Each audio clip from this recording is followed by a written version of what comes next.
เซฮายสบายดีมื้อนี้ครูเออยู่อนุสาวรีย์ป่าอันพระเฒ่าไกรสอนพรหมวิหารและก็มีโรงทานเนาะหลายบ่ว่าจะเป็นนี่กะแลมตักนะนุ่มรอเพิ่นเสิร์ฟให้และก็มีทางนี้มีหยังกระปุ้นน้ำแจ่วนี่นะคนสวยเสิร์ฟเนาะก็ถือว่า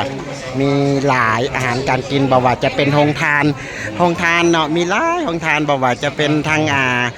สมาคมขนส่งสวรรค์เขตและก็ไปทางนั้นกันหลาย นอกจากนั้นยังมีเนาะอันพี่น้องเนาะชาวแขวงสวรรค์เขตมาต่อรวมกันแล้วก็มีอาหารการกินการแจกแล้วก็โดยเฉพาะอันนี้มีนมกล่องเพิ่นแจกเนาะแล้วก็มีหลายนะเท่าว่าทางด้านนี้มีขนมพื้นบ้านมีลาบแล้วก็ขวบเฟอโอ้ทางนี้นี่นะเด้อทางเสือแดงเพิ่นมีการบริการเฮาได้โอ้ได้ยังเสียวได้หมูฟินแล้วก็เลาะมาเนาะห้องทานนี่บอกว่าหลายแห้งแล้วก็อาหารการกินคือยังแน่นยังเต็มแล้วก็พูน่ะทางด้านนั่นก็ยังหลากหลายเด้อนะเพราะว่าอาหารการกินบอกว่าจะเป็นมาทางด้านนี้เห็นป้ายเจ้าสถาบังขลามสมาคมเพื่อนซอยเพื่อนเจ้านครบอกได้เลยเนาะเถอะเพียงอันนี้เพียงพันเมิดแหละขายดีเนาะขลามเพียงพันขายดีแท้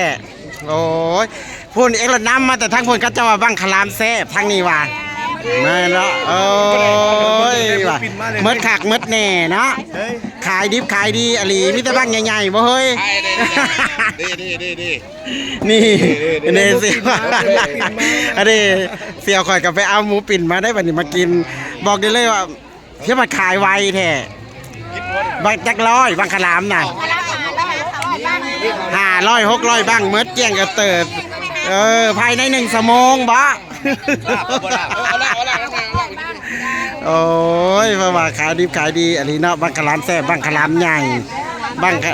มาเพราะว่าเกี้ยงกระเติดแล้วบ่ได้มีอันนี้